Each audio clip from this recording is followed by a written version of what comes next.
My sister-in-law stole the names of all my miscarried babies and used them for her kids, then poisoned my prenatal vitamins to cause another miscarriage. She actually thinks I'm not going to ruin her life right now. What's the sweetest revenge you've ever tasted? Raw dogging my enemy's brother. For years I was infertile, but not just any infertile. I was the false hope infertile. You see, I had 3 miscarriages, all in the second trimester. Luckily, everyone was really supportive, except for my sister-in-law, that is, because the first time I cried in her lap, she stroked my hair and told me she would always be there for me. She told me that when my niece, her baby, was born, I would be her godmother. I even started to consider her as one of my closest friends. Fast forward 2 weeks later to her baby shower. That's where she announced her baby's name. As soon as she said it, bile rose in my throat. It was Faye, the exact same name as my unborn daughter. Well, it's not like you were going to use it, was all she said when I confronted her, all while squealing like a pig being lit on fire. Her words felt like daggers. When my husband came over to ask what was going on, I told him. But instead of getting mad, he just laughed. Well, men can be pretty clueless sometimes. So I waited until we were in the car ride home to re-explain the situation. And my husband was the love of my life, but he was also passive due to growing up as the scapegoat of their family, the type to get robbed on the street and apologize for not having more money to give. That's just how she is, honey, he said with a sigh. So I told myself that at least my unborn daughter's name could live on in someone else's baby, and focused on increasing my fertility by being a healthy Pilates princess. But it never worked. A year and a half later, another baby died in my womb. A few weeks later, I was standing in an aisle of Walgreens when I saw it. My sister-in-law had made a post to commemorate her second son. The caption read, "Welcome baby James. Thanks to Emma, my name, for the name inspiration. Her loss is my gain." This was then followed by the pregnant emoji and the skull emoji. By the time she stole my third miscarriage's name, Charlotte, I was numb. She would send me nursery photos with captions like, "Bet you wish this could be for your Charlotte." My husband still defended her, saying I was being too sensitive about just names and photography. After 4 years I stopped hoping for a child. Sarah was pregnant with her 4th child, and made jokes at family dinners about which name she should steal next. Everyone laughed. Everyone except me. That night, something in me snapped. If she wanted another name, I'd give her one she'd never forget. I waited until the next family gathering and broke down in tears. I told Sarah privately that I had discovered something incredible in my late mother's diary, a secret middle name she never told anyone, Lexativa. I said it meant sacred child in an ancient dialect. I even created fake diary pages and showed her a Pinterest board about honoring deceased grandparents through baby names. Sarah took the name and ran. She announced everywhere that she was naming her daughter Lexativa Rose to honor our family's hidden history, and this revenge plan was good enough for me. Until 8 months later, when the universe threw me a curveball. I was pregnant, like 3rd trimester pregnant. I almost cried with joy. No more memorials, no more wondering whether there was something deeply wrong with me. Me and my husband had been waiting to announce it, not wanting to get our hopes up, and that same week, we got the text. It was Sarah inviting us to her baby shower. I wore a flowy dress that hid everything. My husband supported my decision, not giving an F anymore. Sarah had gone all out for this shower, bigger than any before. The whole family was there, plus her mommy blog followers who'd been following baby Lexativa's journey for months. Sarah was in the middle of giving her speech about discovering this sacred family name when I stood up. "Actually, Sarah, I have something to share too," I said, smoothing my dress over my now obvious bump. The room went dead silent. Sarah's mouth hung open mid-sentence. My mother-in-law dropped her champagne glass. 29 weeks today, I announced, cradling my belly. We wanted to be sure this time. The room erupted in screams and congratulations. Sarah's face drained of color. That's when my husband, the saint of the family, stood up and raised his hand. "Sarah, you were saying something about Lexativa? About all that research you did?" Sarah's face had gone from white to red. "Yes, it means sacred child in ancient—" "That's so weird," he interrupted, pulling out his phone. "Because when I Google Lexativa, all I get are medical websites about constipation relief." I had to hold my nose just to stop myself from laughing. The rest of the room was silent. I grabbed my husband's hand and walked out. It was a proud moment for all 3 of us. But I was fast asleep at 4 a.m. when I felt a sharp pain in my stomach, one I had felt 3 times before. Me and my husband rushed to the hospital, but I already knew the truth. It was a miscarriage. Turns out one of my nighttime prenatal gummies had been swapped for something that was fatal to my baby. I instantly knew Sarah was behind it. I couldn't sleep for days after that. Every time I closed my eyes, I saw Sarah's smug face at that baby shower. The police said they couldn't prove anything about the vitamins. The bottle had mysteriously disappeared from our bathroom, and the hospital couldn't detect what specific substance had caused the miscarriage. My husband finally stopped defending his sister. He sat on our bed, holding the empty vitamin bottle we'd found hidden in our trash can outside. His hands shook as he turned it over and over. Sarah had been in our house just 2 days before it happened, claiming she wanted to help organize the nursery. I started documenting everything. Every text, every social media post, every cruel comment Sarah had made over the years. My laptop became my constant companion as I pieced together a pattern I'd been too hurt to see before. 3 weeks after losing our baby, I discovered something that made my blood run cold. Sarah's best friend Catherine worked at the pharmacy where I filled all my prescriptions. I remembered seeing them giggling together at family gatherings, Catherine always asking intrusive questions about my fertility treatments. I drove to the pharmacy during Catherine's shift. She saw me coming and tried to duck into the back room, but I cornered her near the vitamin aisle. Her face went white when I mentioned the prenatal vitamins. "I don't know what you're talking about," she stammered, but her hands trembled as she straightened bottles on the shelf. That evening, Sarah posted on her mommy blog about toxic family members who make false accusations. Within hours, her followers were flooding my social media with hateful messages. My phone buzzed nonstop with notifications calling me jealous, delusional, attention-seeking. My husband deleted his social media accounts after his own sister's followers started attacking him too. We sat in our living room, curtains drawn, feeling like we were under siege. He kept apologizing for not believing me sooner, for all the years he'd let Sarah's behavior slide. The next family dinner was at Sarah's house. We almost didn't go, but my mother-in-law called my husband crying, begging us not to let this silly misunderstanding tear the family apart. Against my better judgment, we went. Sarah had strategically placed baby Lexativa's bassinet right in the center of the dining room. Every time I looked up from my plate, I saw that name embroidered on the blanket. Sarah kept making comments about how some people couldn't handle other people's happiness. During dinner, Sarah excused herself to feed the baby. Her laptop sat open on the kitchen counter, screen still glowing. I don't know what possessed me, but I found myself walking toward it, pretending to get more water. The browser was open to her email. My heart pounded as I saw subject lines about fertility herbs and natural miscarriage remedies. I quickly pulled out my phone, hands shaking as I took photo after photo of the screen. "What are you doing?" Sarah's voice cut through the air like a knife. I spun around, phone still in my hand. She lunged for it, but I pulled back. We struggled in her kitchen, her nails digging into my wrist as she tried to grab my phone. "Give it to me," she hissed, but I held tight. My husband heard the commotion and rushed in. For the first time in his life, he saw his sister's mask completely off. Her face was twisted with rage, nothing like the sweet persona she usually wore. "She's trying to steal my phone." Sarah quickly switched tactics, tears suddenly appearing. "She's gone crazy, just like I told you all." But my husband had already seen the scratches on my wrist, the wild look in his sister's eyes. He stepped between us, and for once, he didn't take her side. "We're leaving," he said quietly, taking my hand. Sarah's tears dried instantly. "Fine. Run away like always, but everyone's going to know the truth about her." We drove home in silence, my wrist throbbing where she'd scratched me. I showed my husband the photos I'd managed to take. His face grew paler with each image. The next morning, Sarah's mommy blog featured a long post about dealing with mentally unstable family members. She claimed I'd attacked her in her own home, that I'd been faking my pregnancies for attention all along. She even posted a photo of herself with a small bruise on her arm, though I'd never touched her. Her followers ate it up. Comments poured in about how strong she was, how terrible it must be to have such a toxic sister-in-law. Some even started a hashtag, Justice for Sarah. My mother-in-law called within hours. "You need to apologize," she said, not even asking for my side of the story. "This has gone too far. Sarah's considering filing a restraining order." "She poisoned my baby!" I couldn't help but shout. "Don't be ridiculous," my mother-in-law snapped. "Sarah would never do something like that. You're clearly having some kind of breakdown. Maybe you should get help." My husband took the phone from me. "Mom, you didn't see what happened. Sarah attacked Emma, not the other way around." "Oh, please," his mother scoffed. "You always take her side now." Sarah sent me the security footage from her kitchen. It clearly shows Emma snooping through her personal computer. My heart sank. Of course, Sarah had edited the footage to exclude our struggle, to make me look like the aggressor. My husband argued with his mother for a few more minutes before hanging up in frustration. Over the next few days, the situation escalated beyond anything I could have imagined. Sarah filed a report with Child Protective Services, claiming I was mentally unstable and shouldn't be allowed to adopt children. She'd discovered we'd started the adoption process months ago, before our last pregnancy. The social worker who came to our house was professional, but clearly influenced by the concerns that had been raised. Apparently, Sarah's mommy blog followers had been calling the adoption agency, sending emails about my dangerous behavior. "We've received over 50 complaints," the social worker explained, flipping through her folder. "While we have to investigate all claims, I want you to know that organized campaigns like this usually indicate someone has an agenda. We provided character references, medical records showing my mental health was fine, everything we could think of, but the damage was done. The adoption agency put our application on hold pending the investigation." I sobbed in my husband's arms that night. Sarah hadn't just stolen my baby's names, she was trying to steal any chance I had at motherhood. The next morning brought fresh hell. Sarah had posted screenshots of my snooping on her laptop, conveniently cropping out everything that showed her research into miscarriage-inducing herbs. Her followers were calling me a criminal, demanding I be arrested for invasion of privacy. My husband and I sat at our kitchen table, surrounded by printed emails from the adoption agency. Each one detailed another concerned citizen who'd contacted them about my supposed mental instability. The language was eerily similar across dozens of messages, clearly coordinated. Catherine called me that afternoon. Her voice shook as she whispered into the phone. "Meet me at the park on Elm Street. Come alone. I need to tell you something." My husband wanted to come with me, but I knew Catherine would bolt if she saw him. I found her sitting on a bench near the playground, nervously watching mothers push their children on swings. "I can't do this anymore," she said as soon as I sat down. "Sarah's gone too far. The vitamins, she made me switch them. Said it was just harmless herbs to help with your anxiety." My hands clenched into fists. "You knew what they were." Catherine's eyes filled with tears. "She had dirt on me. I've been skimming pills from the pharmacy, just anxiety meds for myself, nothing serious. But she found out somehow and threatened to report me unless I helped her." I pulled out my phone to record, but Catherine grabbed my wrist. "No recordings. I'll deny everything if you try to use this against me.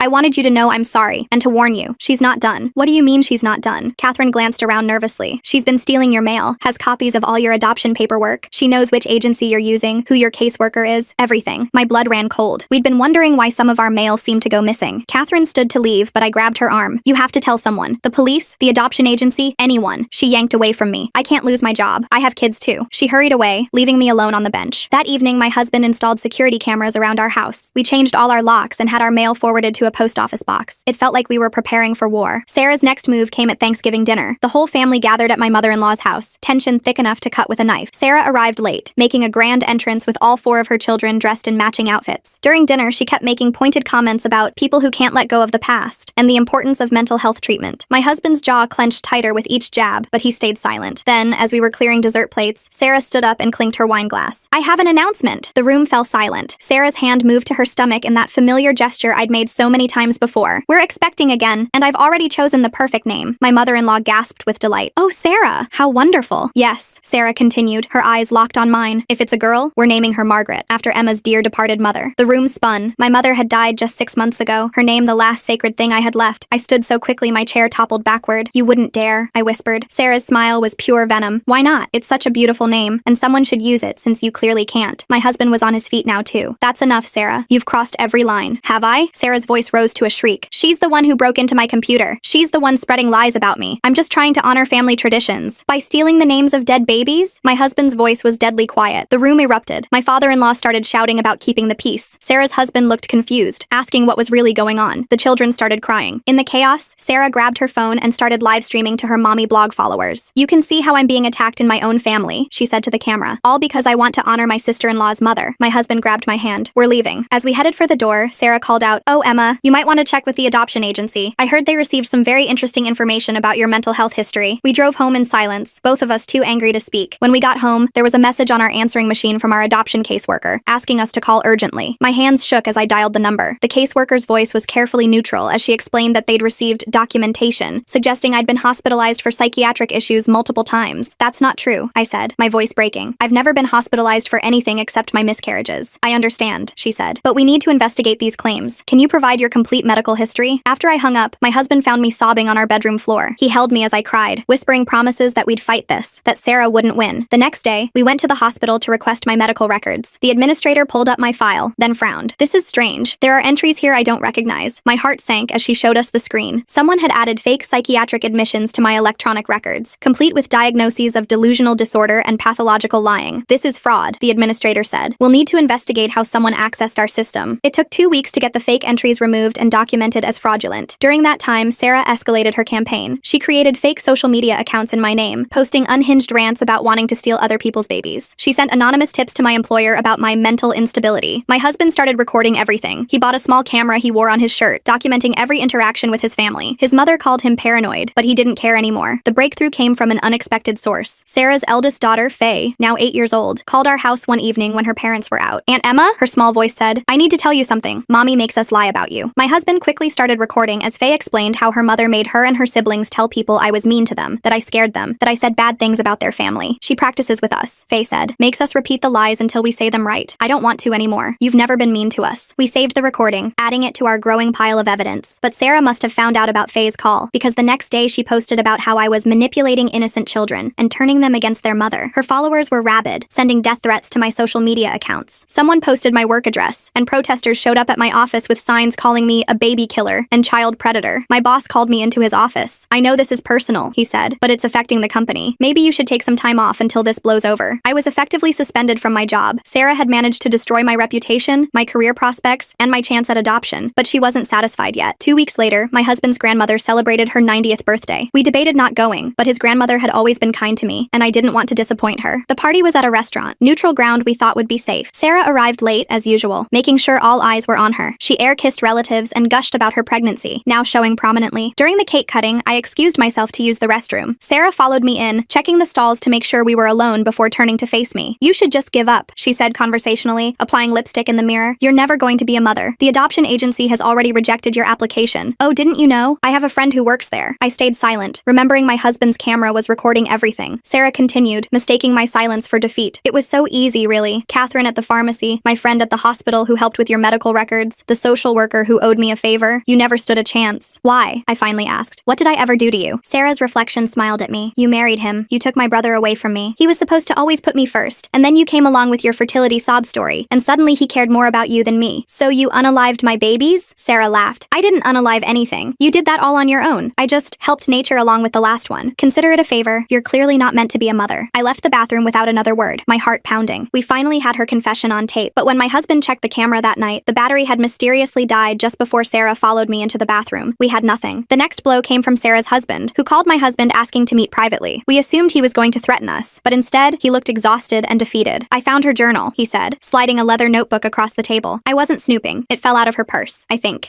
you need to see this." The journal was Sarah's, and it was damning. Page after page detailed her plans to destroy me, her glee at each miscarriage, her coordination with Catherine and others to sabotage my life. But most disturbing were the entries about other family members she'd targeted over the years. She'd poisoned her mother-in-law's cat because the woman had suggested she wait to have children. She'd sabotaged her cousin's wedding by sleeping with the groom. She'd gotten her college roommate expelled by planting substances in her dorm room. "I don't know who I married," Sarah's husband said, his voice broken. "The kids. I'm filing for divorce. I'll testify about what I found if you need me to." We photocopied every page of the journal before returning it. Finally, we had real evidence. But Sarah struck first. The next morning, police showed up at our door with a warrant. Someone had reported that we were dealing substances, and they needed to search our house. My husband and I stood in our living room, watching officers tear apart our carefully rebuilt life. They found nothing, of course, but the damage was done. Our neighbors watched from their windows as police cars lined our street. After the police left, we found a note tucked under our doormat. Sarah's handwriting: "Stop now, or next time they'll find something." That night, my husband and I made a decision. We would take everything we had to the family, force them to see the truth about Sarah once and for all. We called a family meeting at my mother-in-law's house, saying we had important news to share. Sarah arrived looking smug, probably thinking we were going to announce our surrender. Instead, my husband connected his laptop to the TV and began presenting our evidence. The journal entries, the photos from Sarah's computer, the testimony from her husband, even Faye's recorded confession about being forced to lie. The room was silent as the evidence mounted. Sarah's face went from smug to panicked to furious. When we showed the journal entry about her poisoning the cat, my mother-in-law gasped. "Whiskers didn't just die," she whispered. Sarah jumped to her feet. "This is all fake. They're trying to frame me because they're jealous of my perfect family." But her husband stood up too. "It's true. All of it. I've seen the original journal. Sarah, you need help." The dam broke. Other family members started sharing their own stories about Sarah's cruelty over the years. Her pattern of behavior became undeniable. Sarah's mask finally shattered completely. She screamed at everyone, calling them liars and traitors. She grabbed a vase and threw it at the wall, sending shattered glass across the room. "You want to destroy me?" she shrieked at me. "You barren witch. You'll never have what I have. Never." Her eldest son, James, started crying. "Mom, stop. You're scaring us." But Sarah was beyond reason. She lunged at me, and this time I didn't back down. My husband and hers had to pull us apart as she clawed at my face, screaming obscenities. "I should have used something stronger in those vitamins," she screamed. "I should have made sure you could never even try again." The room went completely still. Even Sarah seemed to realize what she'd just admitted. My father-in-law's voice was cold. "Get out of my house. Don't come back." Sarah looked around the room at her family, her children, her husband. All of them were looking at her with horror and disgust. "Fine," she spat, "but I'm taking my children." "No," her husband said firmly. "You're not. Kids, come here." All 4 children ran to their father, even baby Lexativa in Faye's arms. Sarah stood alone in the center of the room, finally seeing the consequences of her actions. She left without another word, slamming the door behind her. The family sat in stunned silence for a moment before my mother-in-law started crying. "I'm so sorry," she sobbed, reaching for my hand. "I should have believed you. All those babies. I'm so sorry." The aftermath was swift. Catherine, terrified of losing her pharmacy license, came forward with a full confession about switching my vitamins. She provided receipts, text messages from Sarah, everything needed to prove what had happened. Sarah's husband filed for emergency custody and a restraining order. The divorce papers cited her journal as evidence of her being an unfit mother. He also shared that he'd found searches on her computer for how to induce miscarriage dating back years. Sarah's mommy blog imploded when someone leaked excerpts from her journal to her followers. The woman who'd built her brand on being the perfect mother was exposed as a calculating sociopath who'd poisoned family members and sabotaged pregnancies. Within days, she lost everything: her husband, her children, her family, her online following. The adoption agency called to apologize and reactivate our application, noting that the fraudulent complaints would actually strengthen our case by showing we could handle adversity. 3 months later, my husband and I stood in a courthouse, finalizing the adoption of newborn twins. We named them Charlotte and James, reclaiming the names Sarah had stolen. As we signed the papers, I thought about the long journey that had brought us here. Sarah was facing criminal charges for the vitamin tampering, though her lawyer was pushing for a plea deal involving mental health treatment instead of jail time. Her children were thriving with their father, finally free from their mother's toxic influence. Faye had started calling me Aunt Emma again, and she'd asked if she could help babysit the twins when they were older. "I want to be a good big cousin," she'd said, "not like my mom was a sister." As we drove home with our babies, my husband reached over and squeezed my hand. We'd survived Sarah's campaign of terror, and somehow we'd come out stronger. The twins gurgled in their car seats, and I smiled through my tears. Sarah had tried to steal everything from me, but in the end, she'd only stolen from herself. I had my family, my babies, my life back. And Sarah? She had exactly what she'd always given others: nothing but the consequences of her own cruelty. The courthouse adoption ceremony ended at noon. By 12:30, Sarah was already causing problems. My husband spotted her first, standing across the street from the courthouse steps where we were taking photos with Charlotte and James. She wore oversized sunglasses and a baseball cap, but her rigid posture gave her away. "Don't look," he whispered, shifting to block her view view of the twins. The photographer noticed our tension and suggested we move to the courthouse garden. As we walked away, I heard rapid footsteps behind us. Sarah had crossed the street. "Those should have been my names to give," she called out. Security intercepted her before she got close. We watched them escort her away while she shouted about her rights as an aunt. The twins slept through it all, unaware of the drama surrounding their first official day as ours. That afternoon, we discovered Sarah had been busier than we thought. Our adoption announcement on social media, posted by my mother-in-law with our permission, had been screenshot and reposted on Sarah's new blog with commentary about baby thieves and name stealers. Catherine texted me a warning. Sarah had been at the pharmacy that morning, asking strange questions about infant medications and allergies. Catherine had refused to give her any information and alerted her manager, but the encounter left everyone uneasy. We installed a doorbell camera that evening. My husband also changed our pediatrician to one across town, just to be safe. The twins needed their first checkup next week, and we weren't taking chances. Sarah's husband called the next day with disturbing news. She'd broken into his house while the kids were at school, taking photo albums and baby clothes. She'd also left a note demanding visitation with her children. "The restraining order covers the kids too," he assured us. "But she's getting desperate. She's been staying with different friends, telling them you've all turned against her for no reason." 3 days later, Sarah showed up at my husband's workplace. She'd waited in the parking garage, approaching him as he walked to his car. My husband immediately started recording on his phone. "You poisoned everyone against me," she said, blocking his path. "Even my own children won't talk to me." My husband tried to step around her, but she moved with him. "Sarah, you need to leave. You're violating the restraining order. That piece of paper means nothing. You're my brother. You're supposed to protect me, not destroy me. You destroyed yourself," he said quietly. Sarah's face contorted. She grabbed his phone and threw it against the concrete wall. It shattered on impact. Then she ran to her car and sped away before security arrived. The broken phone meant we lost that recording, but the parking garage cameras caught everything. My husband filed a police report, and a warrant was issued for Sarah's arrest. She evaded police for a week. During that time, she created dozens of fake social media profiles, flooding our accounts and our employers' pages with accusations. She claimed we'd stolen her children, ruined her marriage, and planted evidence against her. One profile particularly stood out. It used photos of Charlotte and James from the courthouse, edited to include Sarah holding them. The captions claimed they were her twins that we'd kidnapped. Several of her old blog followers, still loyal despite everything, shared the posts. My boss called me back into his office. "I know this isn't your fault," he said, sliding a printed screenshot across his desk. "But HR is concerned. These accusations of kidnapping, even though they're false, they're affecting our workplace." I stared at the fabricated photo of Sarah with our twins. "What are you saying? Take extended leave. Paid. Let this situation resolve, then we'll reassess." I cleaned out my desk that afternoon, trying not to cry. Sarah had now cost me my active employment along with everything else. That night, Faye called again. Her voice was barely a whisper. "Aunt Emma, Mom's here. She's outside Dad's house. She keeps texting me to let her in." My husband immediately called his brother-in-law while I stayed on with Faye. We could hear Sarah pounding on the door, shouting for her children. "She says she has new vitamins for the baby," Faye whispered. "Special ones to make her smart like her." My blood ran cold. "Faye, don't open that door. Stay away from the windows." Police arrived within minutes. We listened over the phone as they arrested Sarah. She screamed the entire time about her rights as a mother, how we'd all conspired against her, how she just wanted to give her baby vitamins. They found a bottle of unmarked pills in her purse. Sarah spent 2 nights in jail before making bail. Her lawyer argued she was having a mental health crisis and needed treatment, not incarceration. The judge agreed to bail with conditions. She had to wear an ankle monitor and stay away from all family members. The pills tested positive for a mild sedative, nothing immediately dangerous but completely inappropriate for an infant. It was enough to add attempted child endangerment to her charges. Sarah's former friends began distancing themselves as more truth emerged. One of them, a woman named Patricia who'd been housing Sarah, called me directly. "I'm sorry," Patricia said. "I believed her stories about you, but then I caught her in my medicine cabinet at 3 a.m., going through my prescriptions. When I confronted her, she said she was just looking for aspirin, but you don't believe her," I finished. "No, and there's more. She's been using my computer to create those fake profiles. I have screenshots of everything." Patricia emailed us dozens of screenshots showing Sarah's activity, creating fake accounts, editing photos, coordinating harassment campaigns. It was all there, time-stamped and undeniable. We added it to our evidence file, which had grown thick enough to fill a banker's box. My husband organized everything chronologically, preparing for the criminal trial. Meanwhile, we focused on our new life with the twins. They were thriving, gaining weight, and starting to smile. Charlotte had my husband's eyes, while James had my stubborn chin. Every milestone felt like a victory Sarah couldn't steal. The adoption agency called with a follow-up visit. The social worker who came was the same one who'd investigated Sarah's false claims. She smiled when she saw how well the twins were doing. "I want to apologize again for the investigation," she said, watching Charlotte grip my finger. "It's clear now that those complaints were malicious. We understand you had to follow protocol," my husband said. "Yes, but I want you to know we've flagged Sarah's name in our system. If she ever tries to adopt or interfere with another adoption, we'll know immediately." It was a small comfort, but we'd take any protection we could get. Sarah's next move came through her lawyer. She was suing for grandparent rights, claiming we were alienating her from her rightful relationship with the twins. The lawsuit was baseless. She wasn't their biological grandmother and had no standing, but we still had to respond. Our lawyer laughed when he read the filing. "She's grasping at straws. No judge will even hear this case." He was right. The lawsuit was dismissed within a week, but Sarah didn't stop there. She started showing up at places she knew we'd be. The grocery store, the park, the pediatrician's office, always staying just far enough away to not violate the restraining order's distance requirement, but close enough to make her presence known. One afternoon at the park, she sat on a bench 50 feet away, staring at us the entire time. Other parents noticed and moved their children away from her. When a concerned mother asked if we knew her, I simply said she was someone we had a restraining order against. Word spread quickly through the playground. Sarah must have realized her tactics weren't working because she changed approach. She started sending letters to our house through her lawyer, claiming she wanted to reconcile. Each letter contained subtle threats wrapped in language of forgiveness and family healing. "I forgive you for turning my family against me," one letter read. "I'm willing to move past the lies you've spread if you'll just let me be part of the twins' lives. They need their aunt. Don't make me prove how much." We gave every letter to our lawyer and the police. The detective handling her case told us they were building a strong harassment case on top of the existing charges. Catherine reached out again, this time with more information. "Sarah's been texting me from different numbers," she said, "offering me money to get information about your prescriptions. I've blocked every number, but they keep coming." She forwarded us the screenshots. Sarah was offering increasingly large amounts, money we knew she didn't have since her husband had frozen their joint accounts during the divorce. The divorce proceedings were moving quickly. Sarah's husband had been granted full custody, and Sarah was only allowed supervised visitation at a court-appointed facility. According to him, she'd shown up to exactly one visit, spent the entire time telling the children how everyone was lying about her, and hadn't returned since. "The kids are in therapy," he told us during a coffee meeting. "Faye especially. She feels guilty for telling you about the lies. I keep explaining she did the right thing." We assured him we'd be happy to talk to Faye anytime she needed reassurance. The poor girl had been carrying the weight of her mother's manipulation for years. 2 months after the adoption, Sarah made her biggest mistake yet. She managed to get hired at a daycare center in the next town over, using her maiden name and somehow passing the background check before her charges were fully processed. We only found out because another mother recognized her from the mommy blog drama and alerted the daycare management. They fired her immediately and reported the incident to Child Protective Services. This violation of working with children while under investigation for child endangerment added another charge to her growing list. Her lawyer dropped her as a client, citing irreconcilable differences in legal strategy. Sarah represented herself at the next hearing. She showed up in an ill-fitting suit, her hair unwashed, dark circles under her eyes. She rambled for 20 minutes about conspiracy theories and family betrayal before the judge cut her off. "Ms. Sarah," the judge said sternly, "you need proper legal representation. I'm appointing you a public defender." "I don't need help," Sarah insisted. "I just need people to listen to the truth." "The truth according to whom?" the judge asked. "According to me. I'm the victim here." The judge scheduled another hearing and ordered Sarah to undergo a psychiatric evaluation. She stormed out of the courtroom, shouting about injustice. In the parking lot, she confronted us again. This time, my husband and I were ready. We both had our phones recording as she approached. "Enjoy them while you can," she hissed, gesturing toward the twins in their car seats. "You think you've won, but I know things. I know which formula you buy, which diapers you use, where you take them for walks." "Sarah, you're being recorded," my husband said calmly, "and you're violating the restraining order." She laughed, a sound devoid of sanity. "Restraining order? You mean that joke of a paper? I've violated it a dozen times. Following you is easy when you're so predictable." "Thank you for the confession," I said, ending the recording. Her face went white as she realized what she'd done. She turned and ran to her car, but court security was already approaching. They detained her until police arrived. This time, bail was revoked. Sarah would await trial from jail. The judge cited her confession of multiple restraining order violations and the escalating pattern of behavior as reasons for holding her. Her husband brought the kids to visit us the week after Sarah's incarceration. It was the first time they'd seen the twins in person. Faye was gentle and sweet with them, while James and the other children were curious but careful. "Mom's in jail?" little James asked his father. "Yes, buddy. She made some bad choices." "Is it our fault?" Charlotte asked, her 7-year-old face creased with worry. "No, sweetheart. Nothing Mom did is your fault. She's sick in her mind and needs help." The kids seemed to accept this explanation. They played with the twins' toys and helped feed them bottles. It was a glimpse of what family gatherings could have been like if Sarah hadn't poisoned everything with her jealousy. My mother-in-law came by later that week. She'd aged years in the past months, the stress of Sarah's actions weighing heavily on her. "I failed her somehow," she said, watching the twins sleep. "I must have. Normal people don't do what she did." "Mental illness doesn't mean you failed as a parent," my husband told her gently. "Sarah made choices. Bad ones. That's on her, not you." We spent the afternoon looking through old photo albums, pictures of Sarah as a child, smiling and seemingly normal. My mother-in-law pointed out moments she now recognized as warning signs. Sarah's rage when she didn't win a game, her manipulation of younger cousins, the mysterious illness of a classmate who'd struck her for class president. "I always made excuses," my mother-in-law admitted, said she was competitive, driven. "I never wanted to see what was really there." The criminal trial was set for 6 months out. Sarah's public defender was trying to build an insanity defense, but the prosecutor felt confident. The evidence was overwhelming, from Catherine's testimony to the journal entries to Sarah's own recorded confessions. We settled into a new routine: park visits without looking over our shoulders, doctor appointments without fear of tampering, family dinners where Sarah's name rarely came up. The twins grew bigger every day, their personalities emerging. Charlotte was the serious one, studying everything with intense focus. James was all smiles and giggles, charming everyone he met. They were perfect, and they were ours, and Sarah couldn't touch them from behind bars. The daycare center where Sarah had briefly worked sent us a letter. They were implementing new background check procedures because of what happened. They also offered us free childcare if we ever needed it, their way of apologizing for the security lapse. We declined politely. The twins would stay with family or trusted friends when needed. needed. Trust was earned slowly these days. Catherine sent a final text. I'm moving. New job, new state. I need to start over where no one knows what I did. I'm sorry again. Take care of those babies. I didn't respond. Some bridges, once burned, couldn't be rebuilt. 5 months into Sarah's incarceration, we got unexpected news. She was pregnant. Apparently, she'd been seeing someone before her arrest, and now faced giving birth in prison. Her husband was devastated. Those kids don't deserve another sibling born into this mess, he said. And who knows what she took while pregnant. She wasn't stable. The pregnancy added another layer of complexity to the trial. Her lawyer pushed harder for the insanity defense, arguing no sane woman would commit crimes while pregnant. The prosecutor countered that Sarah's calculated actions showed clear premeditation, not insanity. We attended every pre-trial hearing, sitting quietly in the back, bearing witness. Sarah grew larger and more disheveled with each appearance. She'd stare at us with naked hatred, her hands cuffed over her expanding belly. During one hearing, she exploded. "They stole my life," she screamed, pointing at us. "My babies, my family, everything! And now they sit there judging me!" The judge ordered her removed from the courtroom. As guards escorted her out, she turned back one more time. Charlotte and James were supposed to be mine. The courtroom was silent after her outburst. Even her lawyer looked defeated. A month before trial, Sarah went into labor. The baby, a girl, was born healthy despite everyone's fears. Sarah named her Emma. My hands shook when I heard. Even now, even after everything, she was trying to hurt me, using my name for her child conceived in chaos and born in custody. Child Services took baby Emma immediately. Sarah had no rights to her, given her current situation and charges. The baby went to foster care while the state decided on permanent placement. Sarah's husband considered taking her but ultimately decided against it. "My kids have been through enough," he explained. "I can't bring home their half-sister as a constant reminder of their mother's breakdown." The trial began on a cold February morning. Charlotte and James were 11 months old, walking and babbling their first words. We left them with my father-in-law and took our seats in the courtroom. Sarah entered in shackles, her postpartum body shrouded in an orange jumpsuit. She'd lost weight since giving birth, her face gaunt and hollow. She found us immediately in the gallery, her stare unwavering. Catherine testified first, detailing how Sarah had blackmailed her into switching my vitamins. She broke down crying during cross-examination, but stuck to her story. The pharmacy had already revoked her license. This testimony was part of her plea deal. Sarah's husband went next, presenting the journal and describing years of manipulative behavior he'd been blind to. He shared stories of Sarah's escalating cruelty toward family members, her obsession with control, her inability to accept any perceived slight. When it was my turn to testify, I spoke clearly and calmly about the stolen names, the poisoned vitamins, the systematic destruction of my life. I showed photos of the twins, healthy and thriving despite Sarah's attempts to prevent their existence. She wanted me to suffer, I said, meeting Sarah's gaze, because I had something she couldn't control, her brother's love and loyalty. Sarah's lawyer tried to paint me as vindictive, suggesting I'd orchestrated everything to steal Sarah's life. But the evidence spoke louder than his theories. The prosecution presented everything. The emails, the fake social media accounts, the doctored medical records, the harassment campaign. They played recordings of Sarah's threats and confessions. They showed the jury the unmarked pills she'd brought to her children's house. Sarah testified on her own behalf against her lawyer's advice. She rambled about conspiracies and betrayal, claiming I'd been planning to destroy her from the day I met her brother. She insisted the vitamins were meant to help me, that the names were coincidences, that everyone was lying. "I'm a good mother," she insisted, tears streaming down her face. "They took my babies away because they're jealous of what I had." The prosecutor's cross-examination was brutal. He walked her through each piece of evidence, forcing her to confront her own words and actions. Sarah's story changed with each question, contradictions piling up. Finally, he asked, "Did you or did you not tamper with Emma's prenatal vitamins?" Sarah was silent for a long moment. Then quietly, "She didn't deserve to be a mother." The courtroom erupted. The judge called for order while Sarah's lawyer put his head in his hands. She'd just confessed on the stand. Closing arguments were brief. The evidence was overwhelming, the confession damning. The jury deliberated for less than 2 hours, guilty on all counts. Sarah showed no emotion as the verdict was read. She stared straight ahead, her face blank. The judge scheduled sentencing for the following month. Outside the courthouse, reporters waited. We pushed past them without comment. There was nothing to say. Justice had been served, but it brought no joy. A family was shattered, children motherless, a baby girl named Emma growing up in foster care. The sentencing hearing was quieter. Sarah appeared medicated, her movements slow and deliberate. Character witnesses spoke on both sides. Her children didn't attend. The judge sentenced her to 15 years with possibility of parole in 7. She'd serve her time in a facility with a mental health program. It was more lenient than the prosecutor wanted, but harsher than her lawyer hoped. As guards led her away, Sarah turned one last time. "Take care of my Emma," she said softly. I didn't know if she meant me or the baby, maybe both, maybe neither. We drove home to our twins, who greeted us with smiles and outstretched arms. Charlotte had learned to say mama while we were gone. James demonstrated his new ability to stack blocks. That night, after the twins were asleep, my husband and I sat on our porch. The stars were bright, the air crisp. We didn't talk about the trial or Sarah or the years of pain. We just sat together, breathing in peace. 2 weeks later, we got a call from Child Services. Sarah's baby Emma needed a permanent placement. Would we consider adopting her? My husband and I looked at each other, then at our twins playing on the floor. Charlotte was trying to feed James a toy car while he giggled. They were so happy, so innocent. "We'll think about it," I told the social worker. That night, we talked for hours. Could we raise Sarah's child? Could we look at her every day and not see her mother? Could we deny an innocent baby a loving home because of who gave birth to her? In the end, Love one. Baby Emma joined our family 3 months later. We kept her first name but gave her a new middle name, Hope. Sarah's children visited often. They adored all 3 babies, especially Faye, who took her role as eldest cousin seriously. Their father started dating a kind woman who treated the kids well. Healing was slow but happening. My mother-in-law found peace in being a grandmother. She doted on all the children equally, making up for lost time. She never mentioned Sarah unless asked, and even then only briefly. She's getting help, was all she'd say. That's what matters now. I returned to work when the twins turned 2. My boss welcomed me back with a promotion, acknowledging how professionally I'd handled an impossible situation. My coworkers threw a small party, complete with baby photos on my desk. Life settled into a new normal. 3 children under 3 was chaos, but beautiful chaos. Emma grew to look nothing like her biological mother, all bright smiles and gentle nature. The twins accepted her as their sister without question. We told them the truth in age-appropriate ways as they grew, about families being complicated, about mental illness, about choosing love over hate, about how sometimes people who should love you can't, but that doesn't mean you're unlovable. Catherine wrote once, a long letter of apology and updates on her new life. She was in therapy, working at a hospital, trying to make amends for her choices. I wrote back once, wishing her well. Some forgiveness takes time. Sarah's husband remarried when his youngest turned 10. The wedding was small but joyful. All 4 kids were in the wedding party, beaming with happiness. They'd found stability again. We received occasional updates about Sarah from her lawyer. She was taking her medication, attending therapy, working in the prison library. She'd found religion, then lost it, then found it again. She wrote letters to her children that her ex-husband saved unopened, waiting for them to decide if they wanted to read them someday. She never wrote to us. We were grateful for that. On the twins' 5th birthday, we threw a big party. All the cousins came, along with school friends and neighbors. Faye, now a teenager, helped organize games. Sarah's other children sang happy birthday with genuine joy. Baby Emma, now 3, tried to blow out her siblings' candles. Charlotte stopped her gently while James laughed. They were so patient with their little sister, protective and loving. My husband's grandmother, now 95, sat in her wheelchair beaming. She'd lived to see her family heal from the fractures Sarah had caused. She held baby Emma on her lap, whispering stories about the family's history, the good parts. That night, after cake and presents and too much excitement, we tucked 3 exhausted children into bed. Charlotte insisted on one more story. James wanted extra cuddles, and Emma needed her special blanket arranged just right. As I closed Emma's door, I thought about Sarah in her cell. Did she think about the children she'd lost through her own actions? Did she regret the path she'd chosen? Did she ever accept responsibility? I'd never know, and that was okay. Her journey was hers alone now. My husband found me in the hallway, pulling me into a hug. We'd survived the impossible and built something beautiful from the ashes. Our children were happy, healthy, loved. That was what mattered. The next morning brought the usual chaos. Spilled cereal, lost shoes, arguments over toys, normal family life. Charlotte helped Emma find her favorite dress while James fed the dog breakfast. They were good kids, kind kids, despite or perhaps because of their origin story. My phone buzzed with a text from Faye. Can I babysit this weekend? I want to practice for when I have kids someday. I smiled, typing back yes. The cycle of family continued, healthier now, built on truth and choice rather than manipulation and pain. Sarah had tried to destroy us with her jealousy and cruelty. Instead, she'd created a larger, stronger family united by love and resilience. Her biological children thrived without her poison. Her baby grew surrounded by the love she'd tried to deny others. And us? We had everything she'd wanted, not because we'd stolen it, but because we'd earned it through patience, perseverance, and the choice to love even when it hurt. The twins started kindergarten that fall. Charlotte organized her supplies with military precision, while James charmed his teacher within minutes. Emma watched them leave with tears, counting the days until she could join them. We stood at the bus stop, 3 parents waving goodbye. My husband squeezed my hand as the bus pulled away. We'd made it. Despite everything, we'd made it. That afternoon, while Emma napped, I finally opened the box I'd kept in our closet. Inside were the ultrasound photos of our lost babies, the ones whose names Sarah had stolen. I looked at each one, remembering the hope and heartbreak they represented. Then I added new photos. Charlotte, James, and Emma playing together. Life from loss, joy from sorrow, family from the ashes of another's destruction. I closed the box and put it away. The past was honored but not dwelt upon. The present demanded too much attention, too much love, too much life to waste time on what might have been. Downstairs, Emma was awake, calling for snacks. I headed down to meet her, ready for whatever came next. We'd survived Sarah's worst. Everything else was just life. Messy, beautiful, ordinary life. And that was more than enough.